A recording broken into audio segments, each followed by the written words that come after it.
Alors, je vous souhaite la bienvenue au webinaire sur la vaccination contre le Covid-19 et les rhumatismes inflammatoires de la Ligue suisse contre le rhumatisme. Je m'appelle Valérie Kraft et je suis directrice de la Ligue suisse contre le rhumatisme avec notre siège à Zurich. Et j'ai le plaisir d'accueillir aussi la doctoresse Diana Dan qui vous présentera tous les détails et toutes les nouvelles études sur ces vaccinations contre le Covid-19. Mais avant de lui passer la parole, j'aimerais juste vous donner quelques petites informations techniques. Vous avez peut-être remarqué que vos micros sont automatiquement coupés, donc vous ne pouvez pas les enclencher. C'est pour ne pas déranger la présentation. Nous vous laissons le choix de laisser vos caméras allumées ou de les éteindre. Si vous les laissez allumées, sachez qu'on vous voit et donc on voit ce que vous êtes en train de faire.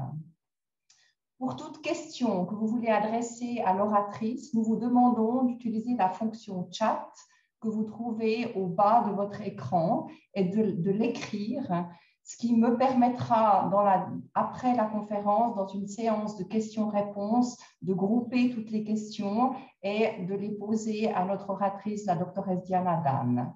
Par ailleurs, l'enregistrement du webinaire et les diapositives, donc la présentation que vous allez voir tout à l'heure, seront disponibles sur le site de la Ligue suisse contre le rhumatisme sous www.ligue-rhumatisme.ch.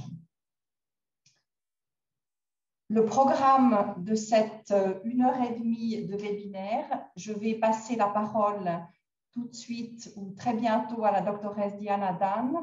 Et ensuite, il y aura une demi-heure de séance de questions-réponses avant une conclusion à 19h30.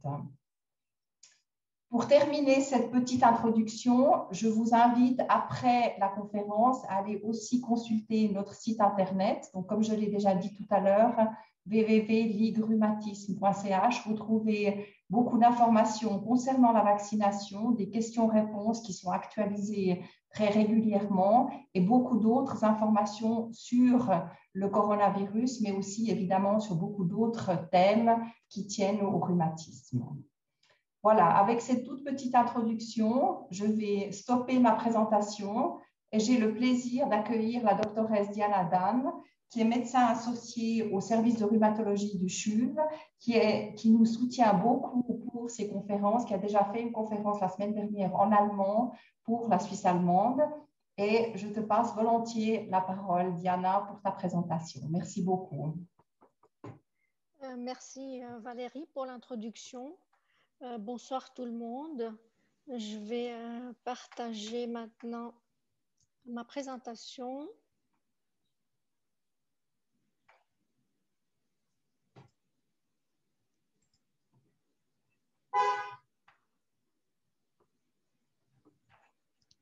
Voilà, c'est un thème qui reste d'actualité. Et c'est vrai qu'il y a pas mal de gens qui se sont fait déjà vacciner, mais peut-être qui ont encore des questions. Et il ne faut pas oublier aussi que il y a beaucoup de discussions maintenant sur qu'est-ce qu'on va faire d'ici quelques mois. Est-ce qu'il faut se revacciner ou aux années? Alors, je vais commencer d'abord pour vous parler un peu de ce qui se passe en cas de Covid et de rhumatisme. Après, on va passer à quelques notions sur le vaccin. Je vais entrer en détail sur ce qu'on sait actuellement, quelle est la réponse aussi au vaccin en cas de rhumatisme inflammatoire et est-ce que les médicaments ont une influence sur l'efficacité de ce vaccin et à quoi faut-il faire attention. Maintenant, vous avez vu sûrement des images similaires. Vous voyez ici le virus Covid.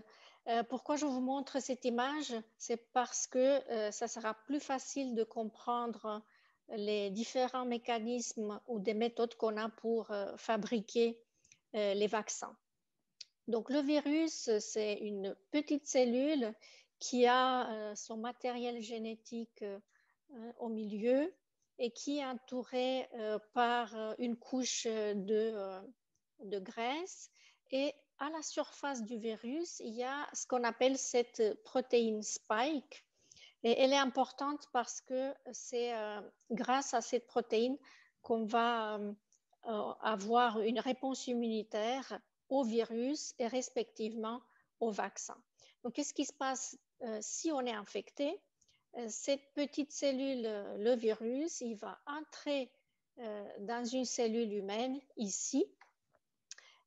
Il va mettre son génome, donc sa codification génétique dans la cellule et il va forcer la cellule à faire encore des virus et des virus qui vont par la suite être expulsés de la cellule et vont infecter d'autres cellules.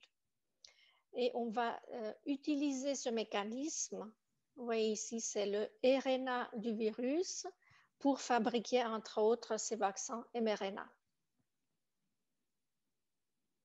Maintenant, chez quelqu'un qui a un rhumatisme, qu'est-ce qui se passe? Est-ce qu'il y a des différences entre les personnes avec ou sans maladie rhumatismale?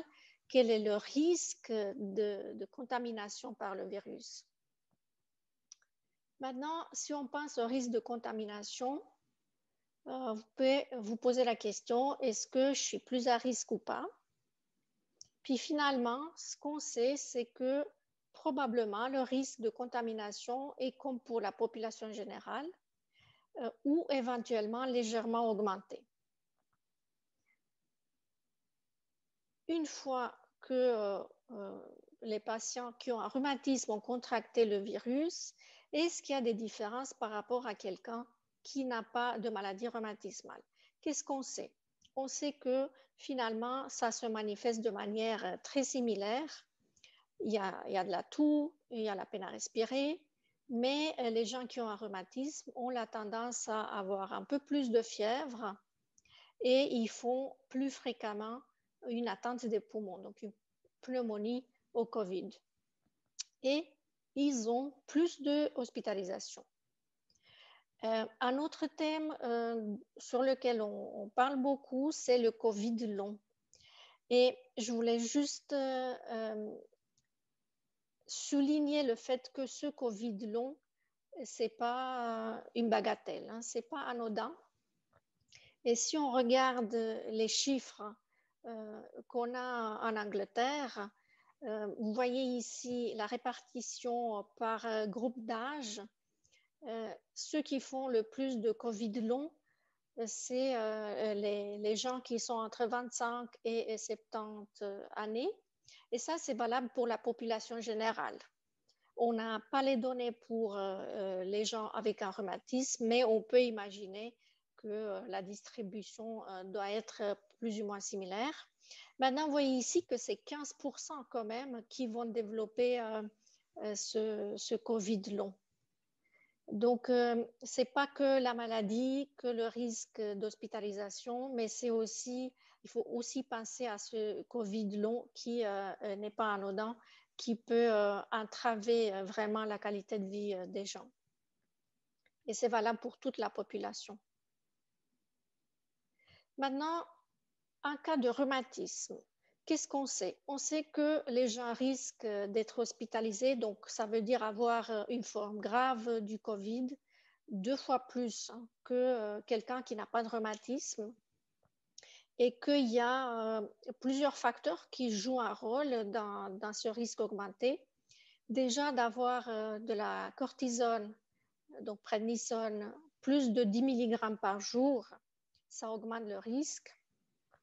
Un autre médicament qui joue aussi un rôle important, c'est le rituximab. Peut-être vous le connaissez plus sur le nom de Mabtera. D'autant plus si ce traitement il est récent. Donc plus il est récent, dans les 6 mois, plus on a un risque haut d'avoir une forme grave, donc d'être hospitalisé. Pour le CellCept, j'ai trouvé quelques données. Là, je ne peux pas vous dire avec certitude, mais pour la cortisone et le rituximab, les données sont assez claires. Maintenant, les anti-TNF sont plutôt protectifs. Donc, on a l'impression, suite à plusieurs études, que les personnes qui sont sous traitement d'anti-TNF ont moins de risques d'avoir des formes graves.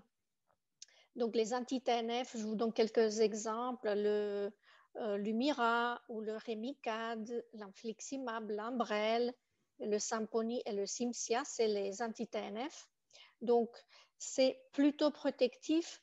Maintenant, je ne vais pas dire à une personne qui est sous anti-TNF qu'il est protégé, mais on a l'impression en tout cas qu'ils ont moins d'hospitalisation que les autres. Et sur la base d'une étude sur plusieurs patients, donc 600 patients de plusieurs pays, on a évalué ce qui s'est passé avec ces patients avec un rhumatisme et avec les complications.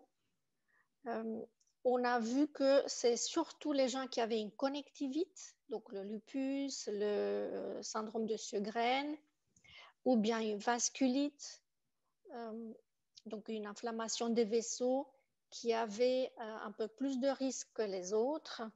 Et en comparant la polyarthrite rhumatoïde ou la PR que vous voyez ici, les gens avec une polyarthrite avaient plus de risques d'avoir une forme grave que les gens avec une arthrite psoriasique ou une spondylarthrite comme la maladie de Bechterew.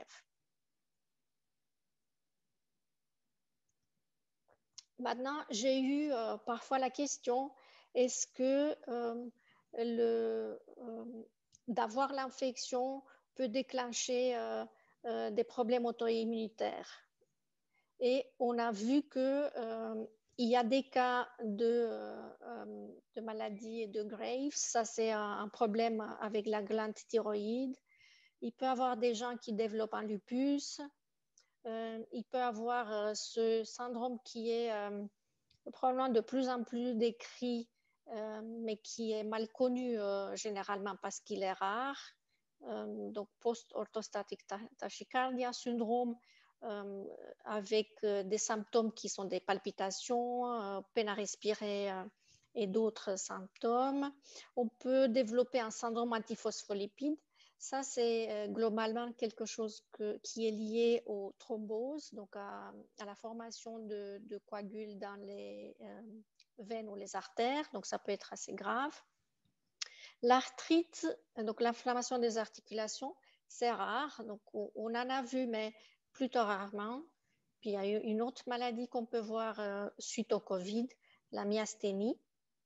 Donc, ça, c'est des maladies qu'on connaît globalement, sont des maladies auto-immunes qui n'ont pas forcément une origine claire, mais qu'on voit plus fréquemment dans l'infection Covid. Maintenant, une fois qu'on a été infecté, est-ce que ça nous protège? Effectivement, si on a eu une infection qui était symptomatique, donc où on a eu des symptômes, rhinite, fièvre, on s'est mal senti, voilà, ou d'autres symptômes, ça protège dans 80% des cas. Ce que vous voyez ici, hein, si on est plus âgé, donc en dessus de 65 ans, la protection n'est que de moitié.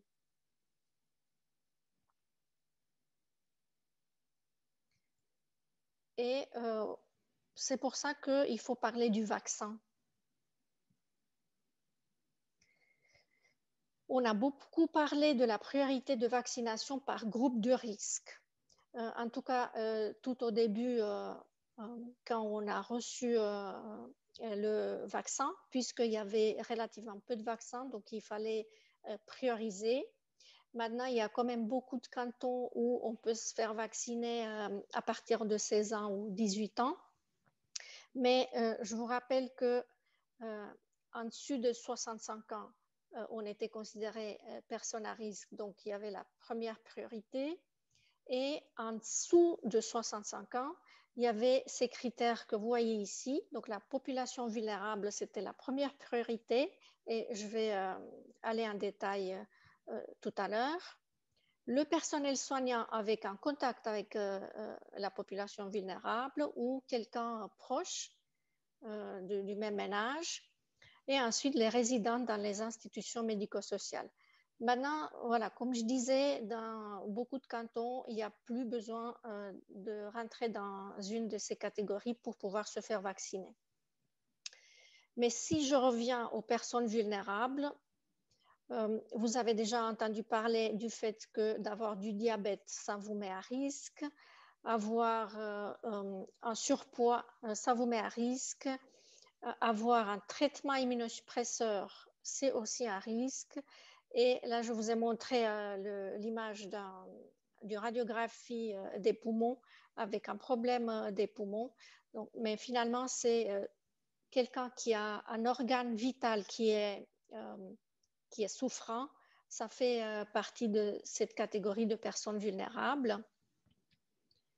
Maintenant, avoir une maladie rhumatismale ne vous met pas forcément dans la catégorie de personnes vulnérables. Ça dépend beaucoup justement de l'état général, du fait d'avoir ou pas un organe important qui est touché par la maladie, et ça dépend aussi de la thérapie.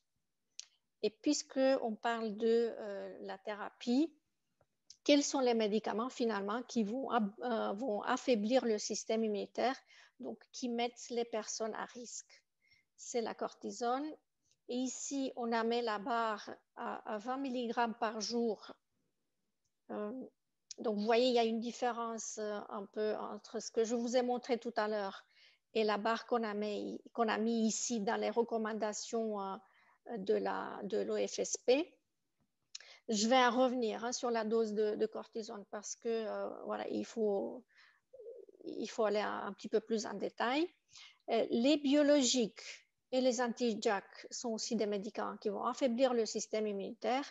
Les biologiques, c'est les anti-TNF dont je vous ai parlé en début de la présentation. C'est les anti-JAK comme par exemple l'Olumiant, le Xeljanz. Il y a les autres biologiques comme le rituximab ou le MabThera, les autres biologiques qu'on va donner dans l'arthrite psoriasique, etc. Donc, ces biologiques sont considérés dans cette catégorie-là. On a encore les médicaments qu'on donne d'habitude en première ligne, comme le méthotrexate, l'Arava, et la chimiothérapie. Donc, quelqu'un qui a eu une maladie de Wegener ou un lupus grave a possiblement reçu l'endoxan. Donc, ça met les gens à risque. Et les médicaments qui ne sont pas immunosuppresseurs, donc qui ne vous mettent pas à risque, sont le plaquenil ou l'hydroxychloroquine, on l'appelle encore, et la salazopyrine. Donc, si vous êtes dans cette catégorie, vous êtes prioritaire pour le traitement. Ici, vous n'avez pratiquement pas de risque, il n'y a pas de priorité. Qu'est-ce qu'on dit en général? Quelles sont les recommandations pour la vaccination? On a deux situations. Les personnes qui sont en bonne santé, il y a les 2 doses qui sont recommandées, sauf si on a fait l'infection au Covid, et là, une seule dose qu'on fait d'habitude à 6 mois plus tard est suffisant. Et puis, ceux qui ont déjà eu la vaccination savent qu'après la première dose, vous êtes en surveillance pendant 15 minutes. Et après la deuxième dose, s'il n'y a eu aucun souci d'allergie suite à la première dose, 5 minutes suffisent. Maintenant, qu'est-ce qui se passe avec la population vulnérable dont on a parlé tout à l'heure? On a la recommandation de faire 2 doses. Maintenant, en cas de Covid, on dit qu'une seule dose peut être faite 3 mois après. Donc, vous avez vu, hein, pour la population qui n'a pas de problème de santé, on fait à 6 mois après. Pour la population vulnérable, on fait à 3 mois après. Et si la personne est immunosupprimée, donc avec les médicaments dont on a parlé tout à l'heure, on fait 2 doses. Donc, en général, chez quelqu'un qui a un rhumatisme et qui est traité pour ce rhumatisme, il faut faire 2 doses. Une situation à part, c'est la grossesse. Et pourquoi je vous parle de la grossesse? C'est parce qu'en rhumatologie, on voit souvent des jeunes femmes qui sont donc en âge de procréation. Et là, ça se pose aussi la question, est-ce qu'il faut les vacciner ou pas? On sait qu'elles ont plus de risques de faire des complications. C'est justement une explication très mécanistique parce qu'en fin de grossesse, la capacité des poumons elle est moindre. Donc, en cas de COVID, elles ont plus de risques d'avoir des problèmes respiratoires. Mais pour l'instant, le vaccin n'est pas globalement recommandé. On peut quand même l'évoquer pour le personnel médical et j'ai envie de rajouter aussi pour justement la population à risque. Donc, pour quelqu'un qui est sous immunosuppression, c'est recommandé. Puis, il faut faire plutôt au 2e ou au 3e trimestre. Donc, jusqu'à maintenant, on a plutôt de bonnes données par rapport à ça.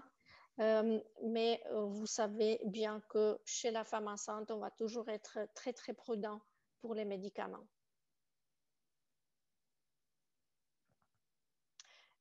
La question que j'ai eue assez fréquemment, même aujourd'hui, est-ce qu'on doit se faire vacciner?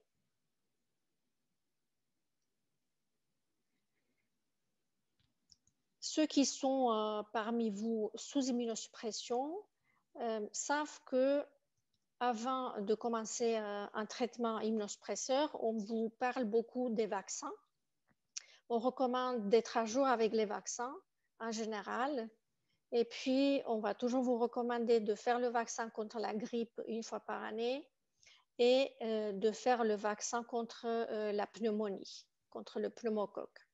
Et en fonction de la situation, on peut discuter aussi de vaccins contre l'hépatite. Et moi, je dis toujours aux gens, si vous êtes sous immunosuppression, les vaccins vivants sont contre-indiqués. Je vous rappelle toujours l'hydroxychloroquine ou le plaquenil et la sulfasalazine ou salazopyrine ne sont pas immunosuppresseurs. Donc là, on peut faire même les vaccins vivants. Vous vous êtes peut-être posé la question, et puis on est où avec ce vaccin contre le Covid? Est-ce qu'il est vivant? Parce qu'on parle aussi des virus qu'on doit injecter. Donc, j'espère qu'on va pouvoir éclaircir tout ça.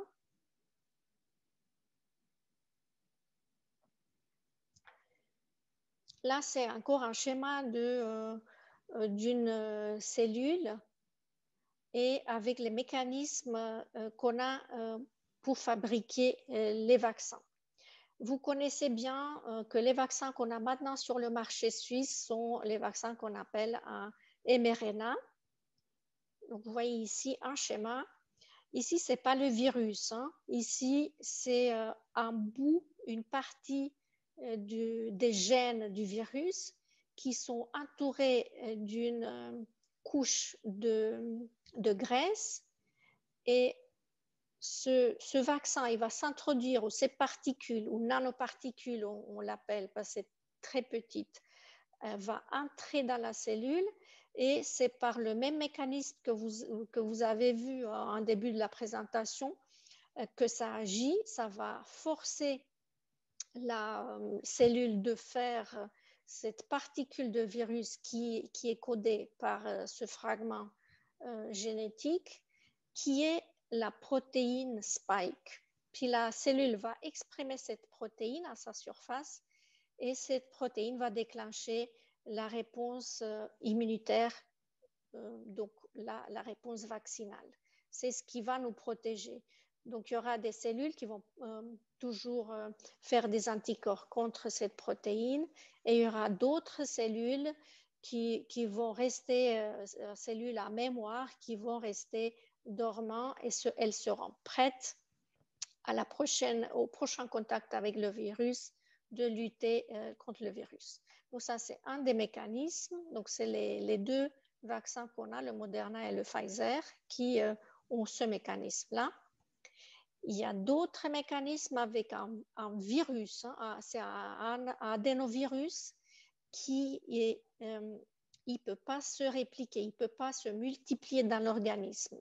Et lui, il apporte aussi un bout de gène du virus et par un mécanisme similaire, il va obliger la cellule à faire cette même protéine et par le mécanisme final, il est le même, ça va induire une réponse vaccinale. Quels sont les vaccins dont vous avez sûrement parlé dernièrement? On peut les regarder sur plusieurs points de vue. Ici, peut-être le plus simple, c'est le type de vaccin. Je viens de vous expliquer comment ça fonctionne, le vaccin à mRNA et le vaccin à adénovecteur. Ça, c'est les vaccins dont on a parlé beaucoup, donc les mRNA, je viens de vous dire, et les vaccins à adénovecteurs, c'est l'AstraZeneca, par exemple, dont on a parlé aussi beaucoup dans les médias. Il faut peut-être juste dire que ce vaccin-là, donc cette particule-là, cette partie du gène du virus, il ne va pas rester dans la cellule humaine, ça ne va pas faire partie de notre génome. Donc, il ne faut pas avoir peur d'avoir le virus qui reste en soi. Il va être éliminé. Ça sert juste à faire cette protéine et la mettre à la surface de la cellule. Mais ce bout-là, il ne va pas rester en nous. Donc, on a parlé beaucoup d'AstraZeneca à cause des problèmes de thrombose, mais je vais en revenir parce que je pense que là, le plus important, c'est la protection que le vaccin nous confère. Bon, il n'est pas encore sur le marché suisse, mais s'il va arriver, il ne faut pas avoir peur de ce vaccin. Il faut juste respecter quelques critères d'âge dont je vais vous parler. Maintenant, nous avons ces deux vaccins, mais il faut savoir qu'il y a beaucoup plus des vaccins qui sont en train d'être étudiés. Il y a plus de 150 vaccins qui sont en phase initiale. Il y a plus de 90 qui sont déjà étudiés dans des études cliniques à certains niveaux. Et les plus avancés ont été approuvés sur les marchés suisses, européens, américains, etc. Et pour le vaccin Pfizer qui s'appelle Comirnaty, lui, on peut le donner à une distance de 3 semaines. Et le Moderna à 4 semaines. Et on dit qu'en général, on peut aller jusqu'à 6 semaines. Maintenant, j'ai vu des données qui avaient montré que si on le donne après 12 semaines, ça peut aussi augmenter un peu l'efficacité. En tout cas, ça, c'était une étude qui a été faite chez des personnes plus âgées, donc de plus de 80 ans. Donc là, ils ont vu qu'on avait un peu plus d'anticorps que si on donnait à 3 semaines le Pfizer. Maintenant, ça, c'est une étude. Et pour l'instant, on continue avec cette vaccination, cette schéma vaccinal. Mais il risque d'avoir des modifications. Comme vous avez vu sûrement dans les médias, il y a chaque jour des nouvelles, soit sur l'efficacité du vaccin, soit sur des nouveaux vaccins. Donc, il ne faut pas être surpris de voir des modifications dans les schémas vaccinaux ou dans les recommandations de comment faire avec le traitement. Ça peut véritablement changer d'un jour à l'autre. Pourquoi on a parlé d'AstraZeneca et de Johnson Johnson? On a parlé parce qu'il y a eu un peu plus de thromboses et il y a eu des thromboses un peu atypiques dans beaucoup plus de cas qu'avec les autres vaccins. Et finalement, on a vu que ces thromboses étaient beaucoup plus fréquentes chez les femmes entre 18 ans et 50 ans. Donc, il faut voir quelle sera la recommandation sur le marché suisse si AstraZeneca sera approuvé. Mais même dans ces conditions, je pense que le bénéfice, il dépasse de loin le risque. Je sais que, par exemple, en Allemagne, ils ont recommandé de donner ce vaccin plus chez la personne plus âgée, donc au-delà de 60 ans, et plutôt éviter chez la jeune femme entre 18 et 50 ans, justement à cause du risque qui était beaucoup plus augmenté dans cette tranche d'âge. Mais encore une fois, hein, les chiffres sont faibles, donc on a vraiment peu de risques, même si c'est plus augmenté dans cette catégorie d'âge.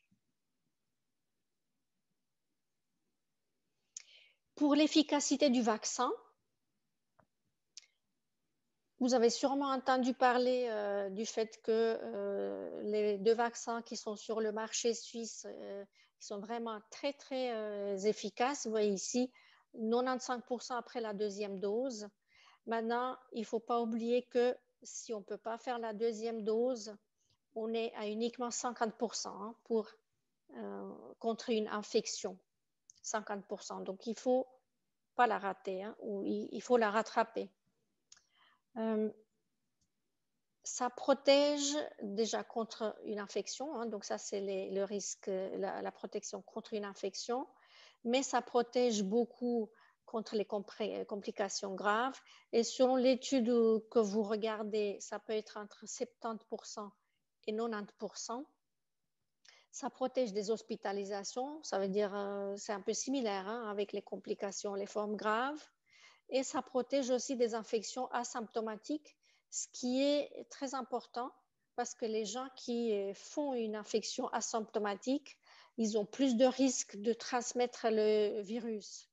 Donc là, on a une bonne protection contre l'infection et contre l'infection asymptomatique. Maintenant, il y a certains chiffres, comme je disais, hein, les études qui montraient 70% de protection. Dans la vraie vie, par exemple, une étude qui a été faite en Israël, où vous savez peut-être qu'il y a eu des millions et des millions de gens qui ont été vaccinés. Dans la vraie vie, pour ce même vaccin, la protection était vers les 90% plus que vers le 70%. Et puisqu'on a parlé d'Israël, on a vu que dans la population où ils ont fait vraiment une campagne de vaccination excellente, ils ont vacciné en peu de temps des millions de gens. Suite après le lockdown, donc après le déconfinement, on a vu que, donc ici c'était la période où on a vacciné, on a commencé fin décembre et on a vacciné d'abord les gens de plus de 60 ans. Suite à la vaccination et au déconfinement, les chiffres d'infection et d'hospitalisation grave, non seulement qu'ils n'ont pas augmenté, mais ils ont baissé drastiquement. Et assez rapidement, vous voyez, déjà en février, il y avait une énorme baisse des hospitalisations. Pour les autres tranches d'âge, ça c'était des gens qui ont été vaccinés comme en 2e, 3e, 4e priorité. Les hospitalisations, les pourcentages ont baissé avec un décalage, c'est clair, on comprend. Ça suit un peu le schéma des vaccinations. Donc, ça veut dire que ça marche. Se faire vacciner, ça marche. Maintenant, là, ce que je vous ai montré, c'était pour la population générale. Qu'en est-il pour les gens qui sont sous immunosuppression? Qu'est-ce qu'on dit pour l'instant? Qu'est-ce qu'on a comme recommandation chez nous? On dit qu'il ne faut pas faut pas contrôler le titre d'anticorps, ni avant, ni après la vaccination. Je vais détailler un peu plus loin. Maintenant, pourquoi on dit ça? C'est déjà parce qu'on n'est pas sûr à quoi ça correspond un titre d'anticorps, à quel niveau on peut dire qu'on est protégé. Donc, on ne connaît pas encore la corrélation. Et parce qu'avec l'anticorps qu'on va trouver dans le sang, on n'a pas toute la vérité. Je vous ai dit qu'il y a des cellules qui vont dormir et qui vont être prêtes à réagir en cas d'infection. Ces cellules-là, cellules mémoire, on ne peut pas les trouver si facilement. Il y a des tests compliqués qu'on va faire uniquement lors des études cliniques. Et une bonne nouvelle, c'est qu'on a une étude en cours dans la cohorte SCQM à laquelle il y a sûrement des personnes parmi vous qui y participent. Et on vous encourage à y participer parce que là, on est intéressé justement à savoir chez les gens qui sont sous traitement, est-ce qu'il y a une réponse qui est moins bonne? Et puis, qu'est-ce qu'on a comme taux d'infection? Quelle est l'évolution sous infection? Et donc, on aura à un moment donné ces résultats. Donc, c'est en cours. Et puis, pour rester sur cette efficacité du vaccin sous immunosuppression, il y a relativement peu de données. Donc, j'ai trouvé deux études. Et vous voyez, hein, c'est des chiffres très petits. Hein. Donc, on parle de 26 patients qui étaient sous immunosuppression. Mais vous pouvez bien imaginer qu'il y a des milliers des patients pour lesquels on n'a pas les données. Donc, ce n'est pas si simple de trouver ces données. C'est pour ça que d'avoir des études comme on en fait nous avec la SCQM, c'est très important pour trouver une réponse à plein de questions. Donc, dans cette étude-là, on a regardé, il y avait surtout des polyarthrites, il y avait des spondylarthrites, arthrite psoriasique, 3 connectivites et 3 maladies de Crohn, de maladies inflammatoires des intestins. Donc, il n'y avait pas que du rhumatisme pur. Ce qu'on a vu que le titre des anticorps qu'on développe, donc la réponse au vaccin, c'est moins bon, mais quand même c'était suffisant, en tout cas dans ce collectif des patients. Mais je vous rappelle, hein, il y a très peu de patients et on n'a pas tous les médicaments qu'on donne qui ont été analysés. Ouais, il y avait des anti-TNF, il y avait un peu du tout, mais il n'y avait pas le rituximab. Et là, je vous ai dit, le rituximab, sûrement, la réponse est moins bonne. On n'avait pas le méthotrexate, on n'avait pas le Cellcept, on n'avait pas l'Indoxan. Donc, je ne peux pas vous dire énormément sur ça, mais il paraît que le titre des anticorps qu'on développe, c'est un petit peu moins bon. Et dans une autre étude, là, il y avait un peu plus de patients, mais toujours avec beaucoup de maladies. Ce n'était pas que la polyarthrite, ce n'était pas que l'arthrite psoriasique. Il y avait surtout la polyarthrite rhumatoïde. Et la majorité des patients étaient quand même sous anti-TNF. Et puis, 20%, c'était sous méthotrexate. Puis, il y avait d'autres médicaments aussi. On a vu que la réponse vaccinale était nettement moins bonne sur rituximab. Et là, la durée depuis la dernière dose était très importante parce qu'on a vu qu'à moins de 6 mois de la dernière dose, quand même, la réponse était clairement moins bonne et que vers 9 mois, après la dernière dose de rituximab. Donc, si on avait fait le vaccin à plus de 9 mois, la réponse immunitaire se révigorait. Donc, on avait une réponse meilleure. Plus on était loin de rituximab. La cortisone, hein, ça vous donne une réaction moins bonne au vaccin. Et on avait aussi un petit peu moins de réponse immunitaire si on était sous JAK inhibiteur, donc l'Olumiant, le Xeljanz. Et les antimétabolites, c'est quoi les antimétabolites? Mais je vous donne un exemple, c'est le méthotrexate, c'est l'Arava, le Celcept. Donc il y avait un petit peu moins de réponses. Maintenant, si on avait une combinaison, c'était encore moins bonne.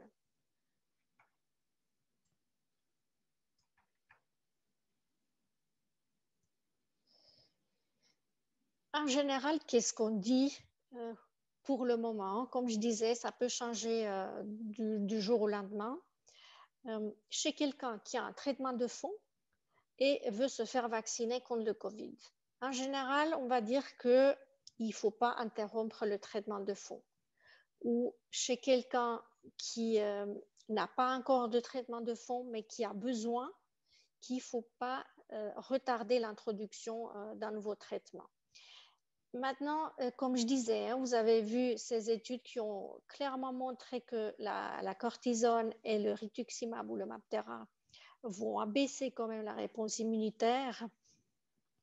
On sait qu'en dessus de 20, la réponse est très, très basse. Le rituximab, si vous l'avez fait récemment, ça ne sert à rien de faire le vaccin parce qu'il n'y aura pas de réponse. Ça, on connaît aussi des autres vaccins.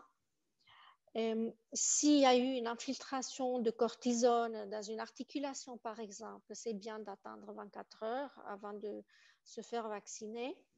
Et ce qu'on a fait de temps en temps, donc on a discuté avec les gens et chez les gens qui sont sous méthotrexate, parfois on a fait une pause de traitement après chaque dose de vaccin. On n'a pas fait ça parce que c'est démontré, si vous voulez, pour le vaccin contre le Covid. Mais je vous ai montré hein, que ce médicament, il vous baisse clairement la réponse au vaccin. Et on sait que, par exemple, pour le vaccin antigrippal, si on fait une pause du méthotrexate après le vaccin d'une semaine ou 2 semaines, la réponse est beaucoup meilleure. Et donc, c'était le même raisonnement de dire, bon, on va faire la même chose contre le Covid, mais je peux vous dire que voilà, les idées sont quand même assez partagées. Et probablement qu'il n'y a pas de rhumatologues qui vont vous dire la même chose, mais j'espère qu'on aura de plus en plus de données pour pouvoir faire des recommandations claires. Maintenant, ce que j'ai trouvé quand même comme recommandation, ce n'est pas encore les recommandations suisses, c'est les recommandations qu'on a, je vais vous montrer, du côté américain. Donc, les recommandations des États-Unis qui seront publiées bientôt. Selon les médicaments qu'on a, ils proposent de faire une pause après et éventuellement aussi avant le vaccin. Donc, si on prend le méthotrexate, il propose de faire une pause d'1 semaine après chaque dose de vaccin. Pour le mycophénolate mofétyl, peut-être que vous le connaissez mieux sur le nom de Celcept, il faut faire une pause après chaque pause d'1 semaine. Pour les JAK inhibiteurs, donc Olumiant, Xeljanz et Rinvoq, 1 semaine. Pour l'abatacept, que vous connaissez sûrement mieux sous le nom d'Orencia, qu'il faudrait faire une pause avant et après la première dose uniquement la première. Et si c'est la perfusion, qu'il faudrait bien la prévoir après 4 semaines depuis la dernière perfusion. Donc pratiquement, à la place de faire une perfusion, vous faites la première dose du vaccin, puis vous attendez 1 semaine et vous reprenez la perfusion. et il n'y a rien besoin de faire après la deuxième dose. Pour l'endoxan, voilà, c'est rare, donc je ne vais pas trop entrer en détail. Ce qui est important, parce que ça, on a fait aussi en Suisse, même s'il n'y avait pas encore ces recommandations, pour le rituximab ou le Mabtera, il est important d'attendre au moins 4 mois ou 4 mois et demi après la dernière perfusion pour faire la première dose. Ensuite, comme il faut garder 4 semaines ou 3 semaines selon le vaccin, on fait la deuxième dose de vaccin. Puis après, c'est bien d'attendre au moins 2 semaines pour donner à l'organisme l'occasion de pouvoir faire ses anticorps contre le virus et après reprendre la perfusion. Parce que, comme je vous ai montré là, sur la base de cette petite étude, finalement, que plus on s'éloigne de la perfusion, mieux on a une réponse au vaccin.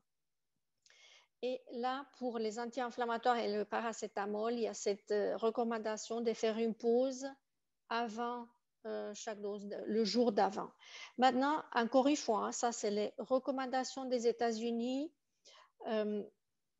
et ce n'est pas les recommandations officielles de la Suisse et ce n'est pas basé sur des études. Donc, c'est un peu empirique. On a réfléchi, c'est basé sur la réflexion, mais pas sur les données scientifiques.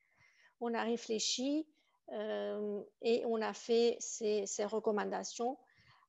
Je ne vais pas pouvoir vous dire faites ça et la réponse au vaccin sera parfaite. On ne sait pas quel impact ça aura sur la réponse vaccinale. Et ce que j'ai envie de dire, c'est qu'on ne peut pas prendre ça à la lettre et ces recommandations, il faut les évaluer pour chaque patient qui est sous ce traitement. On ne va pas pouvoir faire une pause chez quelqu'un qui n'a pas une maladie qui est bien contrôlée, parce que sinon on risque d'avoir une poussée de sa maladie rhumatismale et on ne sait pas si on fait bien ce qu'on fait. Donc, comme je disais, on n'a pas l'évidence qu'en faisant une pause, la réponse sera suffisamment bien ou meilleure. Donc, il y a beaucoup de questions. Donc là, si vous voulez vous faire vacciner et vous êtes sous immunosuppression, ce que je vous propose, c'est de bien discuter avec votre médecin et pas décider et faire ces pauses qui sont proposées par les spécialistes américains de votre propre chef, parce que c'est important que votre maladie soit bien contrôlée et c'est votre rhumatologue qui connaît le mieux votre situation et qui peut vous conseiller par rapport à ça. Maintenant, quand est-ce qu'on ne peut pas faire le vaccin? En cas d'infection aiguë, ça c'est sûr, comme pour chaque vaccin. Si vous êtes en quarantaine, parce que si vous êtes en quarantaine, c'est probablement qu'il y a eu un contact avec quelqu'un qui a le virus et que vous risquez vous-même d'avoir le virus, donc vous avez en fait une infection. S'il y a une allergie contre les composants du vaccin, et là, c'est vrai que chez quelqu'un qui a une allergie, ou si on n'est pas sûr si on peut faire ou pas le vaccin, ce que je vous recommande, c'est de contacter l'allergologue ou commencer par poser la question à votre rhumatologue et voir si c'est nécessaire de contacter un allergologue. Et je vous ai parlé de ces complications qu'on peut avoir sous vaccin. Donc, c'était surtout pour AstraZeneca et pour le Johnson & Johnson. Il y a des gens qui ont des problèmes de coagulation, donc qui ont eu des thromboses. Comme le mécanisme, il n'est pas le même, le mécanisme, il est auto-immun. C'est pour ça qu'il y a des thromboses très bizarres qu'on peut développer sous vaccination. Donc, le problème de thrombophilie, ce n'est pas une contre-indication à faire le vaccin. Mais parlez-en à vos médecins si vous n'êtes pas sûr si dans votre situation, il faut faire attention ou pas à ce type de problème. Maintenant, qu'est-ce qu'il faut savoir des effets secondaires ou des effets adverses qu'on peut avoir suite au vaccin? Mais comme pour chaque vaccin, vous savez bien qu'on peut avoir mal au bras. Moi, je peux vous dire que après le vaccin, j'ai pas très bien dormi la nuit, mais que les douleurs ont cédé après quelques jours et que finalement, voilà, d'habitude, c'est pas très grave comme problème local. Et le bras Covid, il y en a qui ont entendu parler de ce terme. Qu'est-ce que ça veut dire? Ça veut dire que suite au vaccin, on a peut-être un peu de douleur et après quelques jours uniquement, on développe une rougeur, des douleurs beaucoup plus importantes au niveau du bras qui a été vacciné. Donc avec une latence de quelques jours, c'est ce qu'on appelle le bras Covid. Ça peut faire vraiment très mal.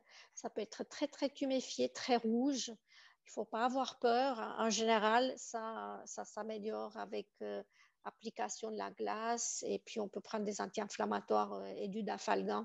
En général, ça ne pose pas trop de problèmes. Et qu'est-ce qu'on a vu? On a vu que chez les patients qui ont déjà un rhumatisme, ils peuvent avoir un petit peu plus de douleur musculaire suite au vaccin et un peu plus de fatigue. Donc ça, c'est pas rare.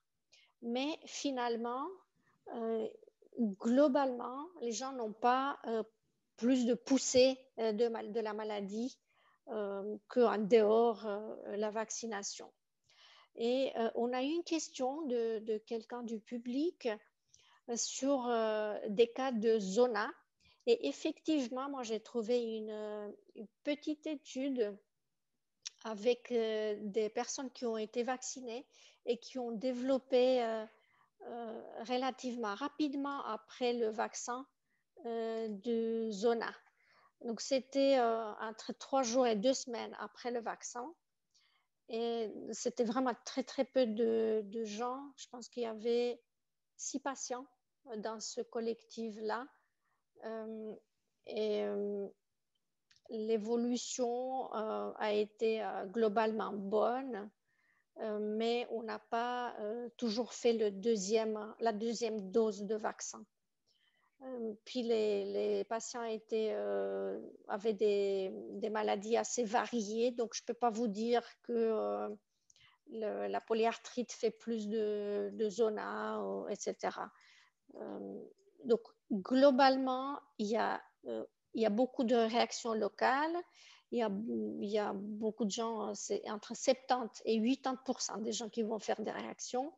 Et c'est un peu plus avec la deuxième dose de vaccin. On a un peu plus de réactions, un peu plus de douleur, plus de risque d'avoir la fièvre, etc. Mais globalement, il n'y a pas de complications graves.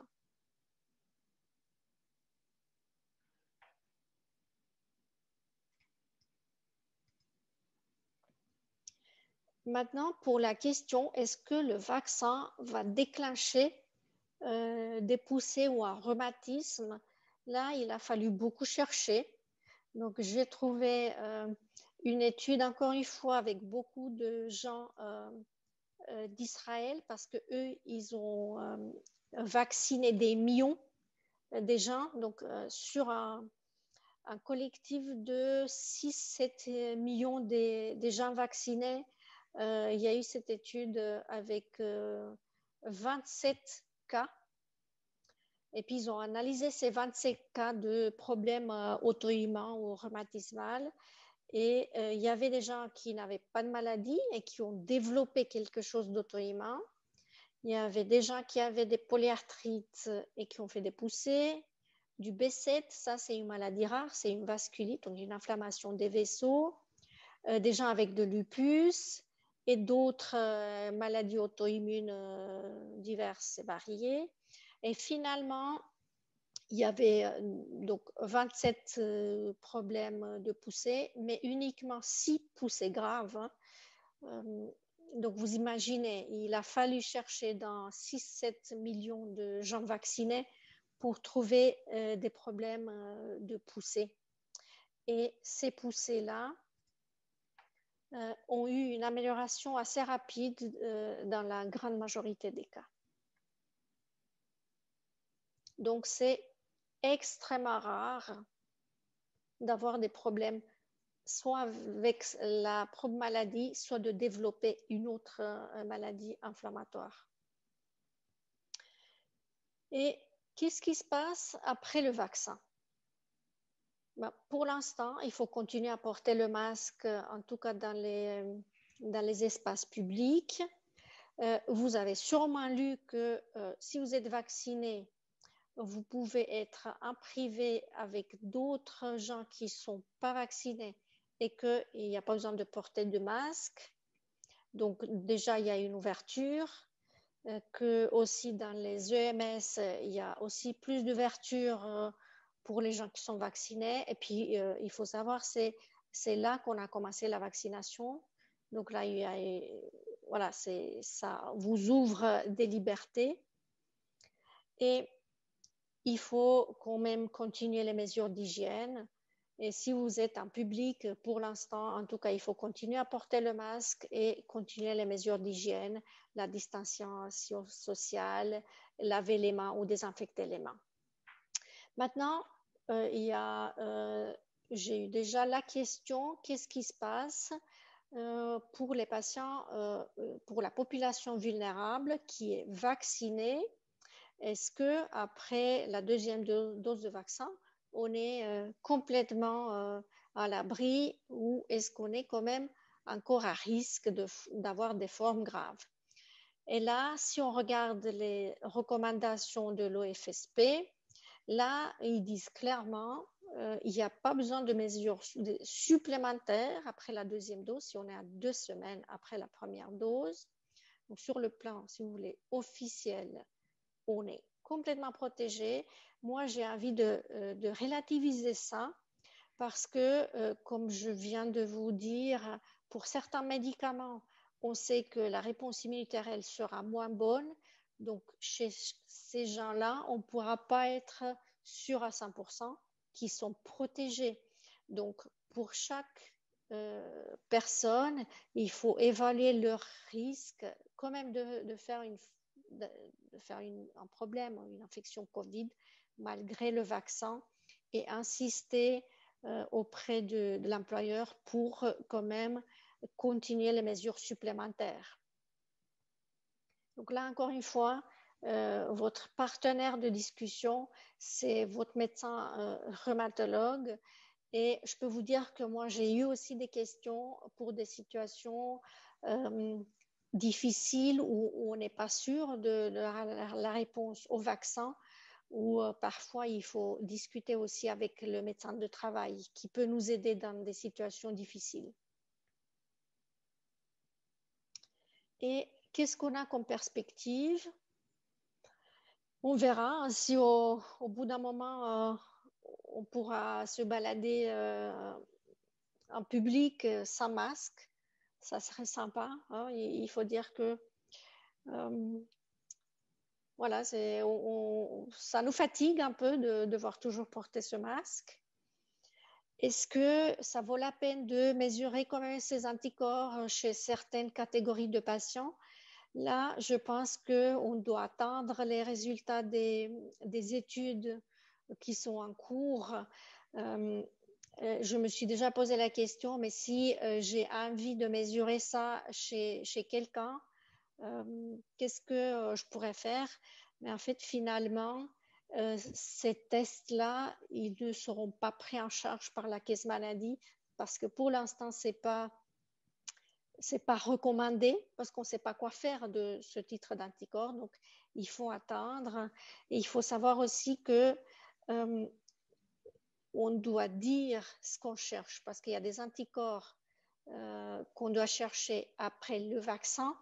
Et parfois, il y a d'autres anticorps qu'on va chercher pour dire si on a eu ou pas l'infection. Donc, il faut attendre encore, moi je dirais, pour ces mesures d'anticorps. Et vous avez sûrement entendu parler dans les médias qu'il y a déjà une discussion. Est-ce qu'on aura un troisième vaccin ou est-ce qu'il faut un rappel une fois par année? Et la réponse est qu'on ne sait pas. Ce qu'on sait, c'est que après le vaccin, on est en tout cas pour 6-7 mois protégé. Pour l'instant, on ne sait pas plus au-delà de 6 mois. Là, il faut encore une fois attendre les études. Moi, je peux dire qu'on ne peut pas faire une parallèle. On ne peut pas transposer le vaccin antigrippal au vaccin anti-Covid parce que ce n'est pas la même situation. Pour le Covid, vous avez vu que ce n'est pas que pendant l'hiver et pendant le printemps qu'on a des épidémies. Maintenant, c'est une pandémie qui dure depuis plus d'une année. Donc, ce n'est pas juste en relation avec la saison. Donc, déjà, ça, c'est différent. Et on ne connaît pas encore la durée de protection de ce vaccin. Mais il y aura possiblement la nécessité de refaire des rappels et on discute déjà, est-ce que ça va être avec le même vaccin ou est-ce qu'il faut prendre un autre vaccin, peut-être pas justement prendre un vaccin qui fonctionne sur des virus inactivés, donc un peu un autre mécanisme pour renforcer la réponse immunitaire. Donc tout ça, c'est des choses à voir dans le futur. Et je pense qu'on attend tous avec beaucoup d'impatience ce passeport Covid qui va nous permettre d'avoir encore plus de liberté et puis peut-être voyager, profiter de nos vacances. Voilà, on espère bien tout ça. Voilà, je vous remercie pour votre attention. Puis je suis disponible pour vos questions. Merci beaucoup, Diana, pour toutes ces informations. On a maintenant une demi-heure pour les questions et réponses. Je vais essayer de résumer les questions qui nous sont parvenues par email d'une part et d'autre part par le chat. Je vous rappelle que si vous voulez poser une question, vous pouvez le faire par écrit. Au bas de votre écran, vous avez la fonction chat qui vous permet de poser votre question par écrit. Diana, merci beaucoup pour toutes ces informations.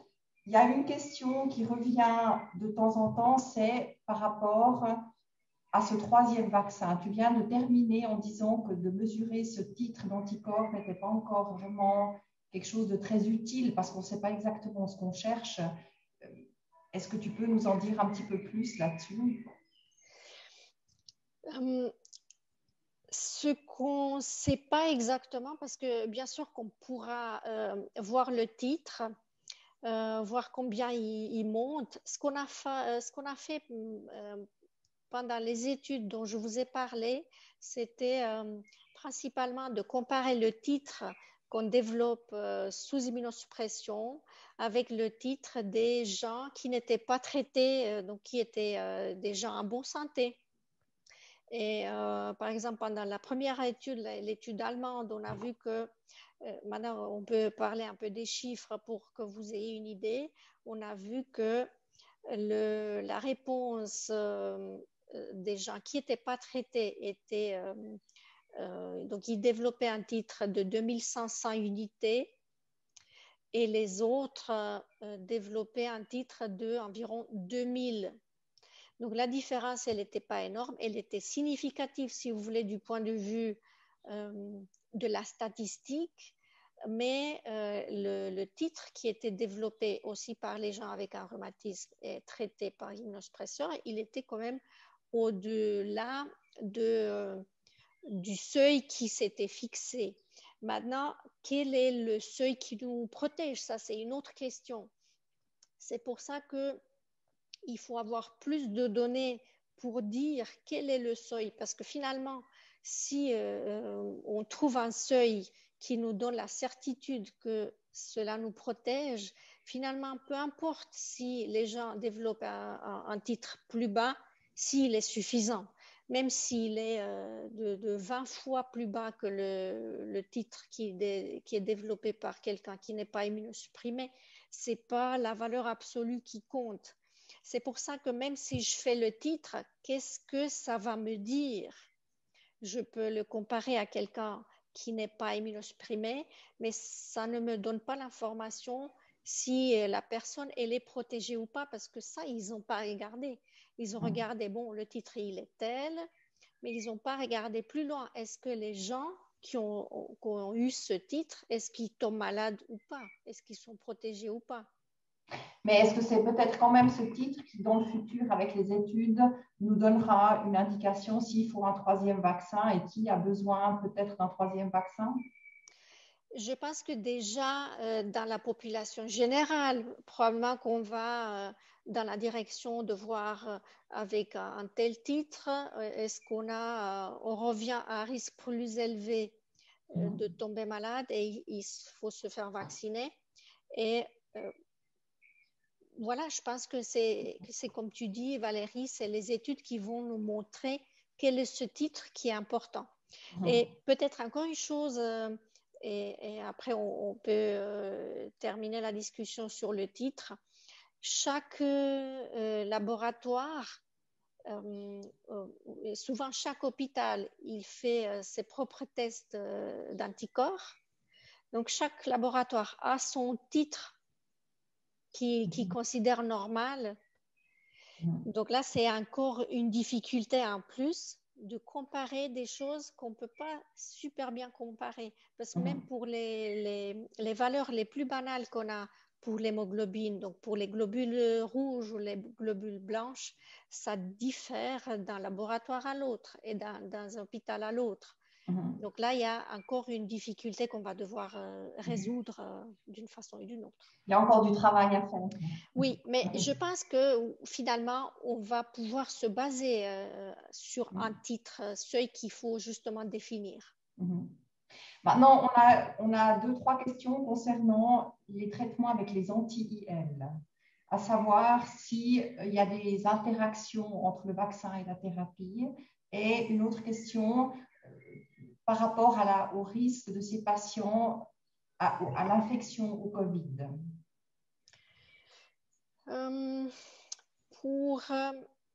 Pour les anti-IL, donc il y a beaucoup d'anti-IL. Il y a l'interleukine 6 qui est l'Actemra ou qui est le Kevzara. Il y a l'interleukine 17, l'interleukine 23. Donc ça, les deux derniers, c'est ce qu'on utilise dans l'arthrite psoriasique ou dans la spondylarthrite ankylosante. Donc là, le risque pour l'infection, je ne peux pas vous dire à 100% ce qu'on connaît, c'est en tout cas pour les anti-TNF que c'est plutôt protectif. Pour les autres, probablement que ça donne un peu plus de risque d'infection, mais les études ne tranchent pas clairement que pour le risque plus augmenté pour le rituximab et pour la cortisone. Là, c'est super clair. Et pour l'effet protectif d'anti-TNF. Les autres, probablement qu'on est entre les deux. Maintenant, pour les... et puis, il y a encore l'interleukine 1, mais qu'on donne un petit peu moins souvent, qu'on donne peut-être plus dans la goutte et puis dans les maladies auto-inflammatoires comme la fièvre méditerranée. Là, je ne pense pas qu'on a assez de données pour vous dire, pour vous répondre. Maintenant, pour la réponse au vaccin, en tout cas, dans cette très petite étude allemande avec 26 patients, là, il y avait aussi les anti-IL-17 et l'anti-IL-23, mais pour un nombre total de 26 patients, donc il y avait 3 ou 4 avec maladie de Crohn et quelques spondylarthrites. Donc, ces petits chiffres, il n'y avait pas d'influence sur la réponse au vaccin. Donc, c'est plutôt positif pour ces interleukines, les anti-interleukines. Là, la question était spécifiquement par rapport aux interactions pour l'interleukine 23. Il n'y a pas d'interaction, en tout cas, avec le médicament.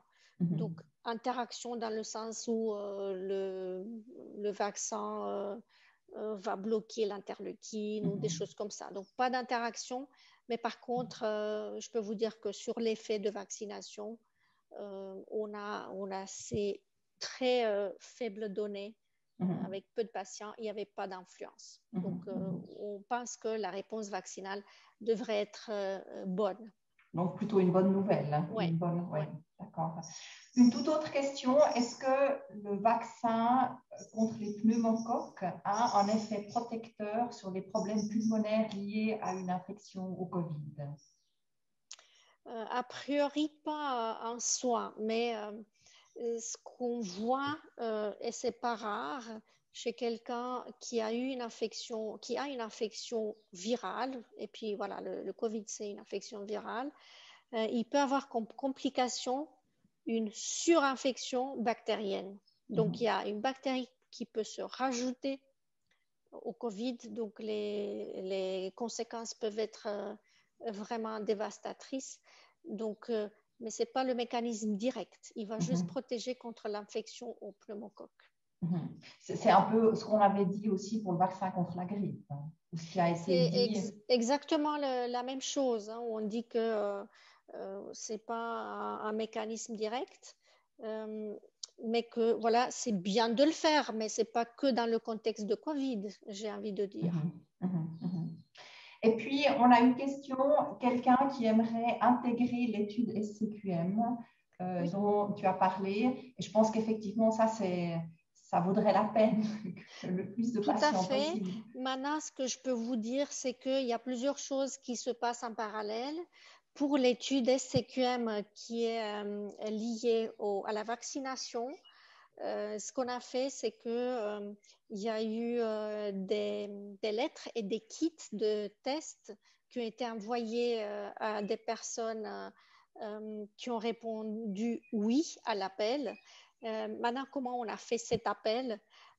On a juste envoyé des lettres, on a fait une sélection, on a dû faire une sélection parce qu'on ne pouvait pas tester tous les patients dans la SCQM. Et on a envoyé des kits où les gens peuvent faire le test Covid. Donc, c'est un autotest. Et ils envoient voilà, le prélèvement. C'est facile à faire, mais on ne fait pas à la demande. Donc, on a décidé pratiquement à qui envoyer. Puis, on a fait beaucoup aux gens qui ont aussi l'application MySCQM. D'accord. Mais si quelqu'un est vraiment très intéressé, il peut toujours s'adresser à son médecin rhumatologue traitant. Tout à fait, oui, tout à fait. D'accord. Une question, est-ce que peut-on présenter une anémie hémolytique au vaccin avec le traitement au méthotrexate, par exemple? Je ne peux pas vous répondre à cette question. J'imagine qu'on peut avoir une anémie hémolytique comme réaction auto-immune. Maintenant, je ne dirais pas que je verrais ça en relation avec le méthotrexate parce que le méthotrexate, il ne fait pas d'anémie hémolytique. D'habitude, s'il fait une anémie, c'est plutôt une anémie qui est ce qu'on appelle macrocytaire. Il va en principe pas détruire les globules rouges. Mais comme on dit, hein, il y a rien qui n'existe pas. Mais personnellement, je ne m'imagine pas exactement la réaction d'anémie auto-immune en relation avec le méthotrexate. Avec le Covid ou le vaccin, plutôt. L'autre médicament qui est cité dans cette question, c'est l'Olumiant. L'Olumiant, en tout cas, il fait une anémie. Maintenant, je pourrais pourrais pas vous dire s'il fait une anémie hémolytique. Hein. Mais l'Olumiant, il est connu pour faire une anémie. D'accord. Et puis, on a une question qui vient d'arriver d'une personne qui a eu le Covid il y a 2 mois et qui dit avoir toujours de la peine à souffler, qui est sous traitement de Olumiant justement. Et elle demande à partir de quand on parle de Covid long. Je ne sais pas si on a déjà des critères. En tout cas, moi, je pense qu'à partir de 2-3 mois, on peut déjà en parler. Et on sait que malheureusement, ça peut durer des mois et même au-delà d'une année. J'imagine bien que la personne qui a posé la question a bien fait des examens pour voir bien quelle est la fonction pulmonaire. Et si ce n'est pas le cas, je l'encourage de la faire. Mais je peux vous dire que j'ai personnellement un patient qui a fait une infection Covid. Là, c'était bien avant d'avoir les vaccins. C'était il y a pratiquement une année. Et qui a fait une pneumonie, donc il a dû être hospitalisé. Puis par ailleurs, il était sous méthotrexate et beaucoup de prednisone à l'époque. Et c'est un jeune patient d'une trentaine d'années et il ne s'est pas encore remis complètement.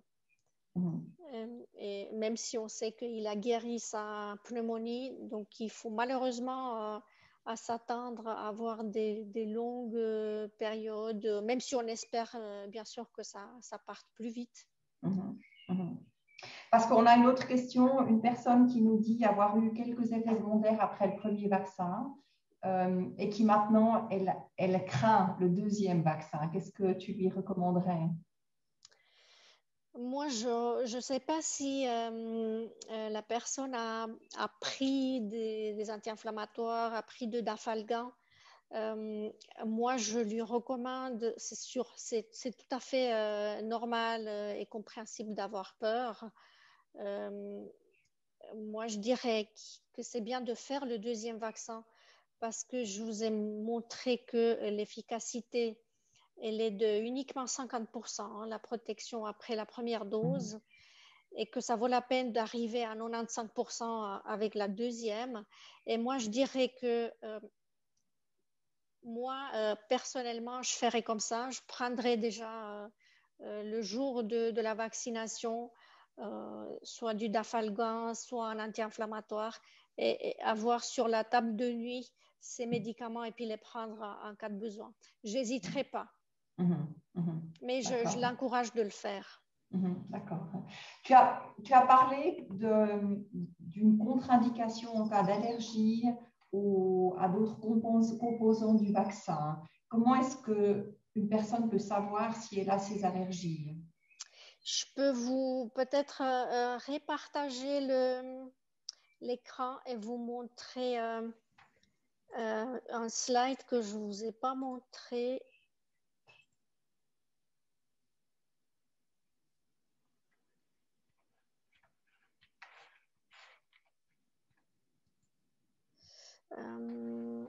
Je dois peut-être sortir de ça.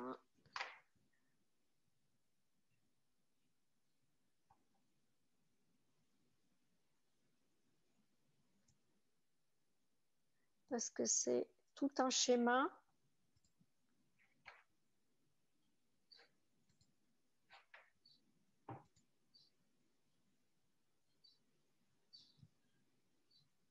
Déjà, hein, la question, peut-être je peux déjà répondre partiellement. Si vous avez fait une allergie à la première dose, c'est que, voilà, évidemment, vous avez une allergie. Maintenant, si je prends ce schéma, voilà, donc une allergie documentée au polyéthylène glycol. Polysorbate, là, je ne pourrais pas vous dire dans quelle substance ça se trouve, mais le polyéthylène glycol, là, ça se trouve par exemple dans le Cimcia. Donc, il y a cette partie pégylée qui se trouve dans le Cimcia. Si vous reconnaissez ces substances dans votre liste d'allergies, parce que finalement, si vous avez fait une allergie, vous connaissez les médicaments qui vous ont déclenché ça. Si vous avez fait une allergie au Cimcia qui contient ça, ou vous avez une allergie connue à ces autres médicaments, là, il faut voir l'allergologue. Et lui, il doit vous dire quoi faire. Maintenant, si vous avez une allergie, vous voyez ici, une allergie sévère, mais vous ne savez pas, au vaccin ou un médicament, si vous ne savez pas exactement, il faut voir avec l'allergologue. Si vous avez fait une allergie sévère, hein, donc vraiment sévère avec une anaphylaxie, peine à respirer, des graves problèmes, hein, ça c'est une allergie sévère, même si c'est à autre chose, d'accord, là vous pouvez vous faire vacciner. Et puis vous avez la surveillance habituelle de 15 minutes. D'accord? S'il n'y a pas cette allergie. Et si vous avez fait ces allergies, il y a une surveillance qui est prolongée de 30 minutes. D'accord? Mais voilà, si vous êtes connu pour une allergie sévère, souvent vous ne savez pas, mais si vous le savez, tant mieux. Mais si vous ne le savez pas, ça vaut la peine de prendre contact avec l'allergologue. D'accord. D'accord, très bien. Il y a une remarque encore, le Tremfya, je ne sais pas très bien, c'est un médicament, je pense, je n'ai jamais été confrontée à ça. Le Tremfya, c'est un médicament qu'on donne dans l'arthrite psoriasique. D'accord, et apparemment, il contient du polysorbate 80. Voilà, donc, et puis si quelqu'un est allergique au Tremfya, il faut discuter avec l'allergologue. Ce que je peux vous dire, hein, que même en cas d'allergie, si c'était une allergie simple, j'ai envie de dire entre guillemets, sûrement qu'il y a un moyen de pouvoir faire le vaccin, mais il faut voir avec l'allergologue. Et je ne sais pas si quelqu'un a eu une allergie et a pu faire un traitement pour justement se débarrasser de cette allergie et pouvoir reprendre le traitement, mais ça c'est une chose qu'on fait parfois. Il m'est arrivé d'avoir quelqu'un chez qui j'avais fait pratiquement tous les médicaments possibles et impossibles, et qui soit a fait des allergies, soit ne répondait plus au traitement. Et comme on était un peu désespéré, je l'ai envoyé à immunologie, allergologie, et là, ils peuvent faire un traitement qu'on appelle de désensibilisation, et ça peut nous permettre quand même de reprendre ce traitement. Donc, il y a des moyens à dépasser une certaine allergie, mais c'est à voir avec l'allergologue. On a fait le tour des questions qui nous ont été posées. Je te laisse, Diana, peut-être faire une petite conclusion de ton côté avant de terminer notre webinaire. Voilà, tout à fait, merci. Donc, en tout cas, ça m'a fait plaisir de pouvoir partager tout ça avec vous. Et ce que j'aimerais bien que vous reteniez, c'est que le vaccin, il est sûr, qu'il y a tellement peu d'effets secondaires finalement graves, que le bénéfice, il dépasse vraiment de loin les risques, et que en ce qui concerne l'adaptation du traitement autour du vaccin, c'est très important de prendre contact avec votre rhumatologue qui peut vous conseiller par rapport à cette adaptation. Mais en tout cas, moi, je me suis fait vacciner et je vous encourage à le faire si vous ne l'avez pas encore fait. Merci beaucoup pour toutes ces informations et ces recommandations très, très claires. Merci Diana d'avoir fait ces 2 présentations. C'était vraiment super. Merci. Maintenant, avant de conclure ce webinaire, on va vous présenter une toute petite enquête pour avoir votre avis sur ce webinaire. On vous demande de répondre aux questions ou à la question. On vous laisse quelques secondes pour répondre tranquillement. Pour l'instant, il y a 14 personnes qui ont répondu sur une quarantaine. Mais le résultat a déjà l'air d'être très positif, c'est-à-dire que les gens ont été très contents de ce webinaire, les participants, et que ça a été instructif.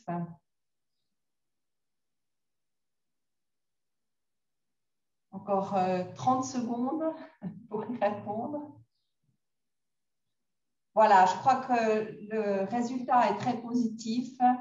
100% de ceux qui ont répondu, qui correspond à peu près à 70% des participants, ont trouvé le webinaire instructif et intéressant. Donc, merci mille fois pour toutes ces informations. Merci à vous d'avoir participé. Et n'hésitez pas, si vous avez des questions, de nous écrire sur info@roymabiga.ch ou de consulter notre site internet où vous trouvez aussi beaucoup d'informations et des questions-réponses toujours mises à jour. Diana, merci, bonne soirée et à bientôt. Merci, bonne soirée. Au Au revoir. revoir. Merci.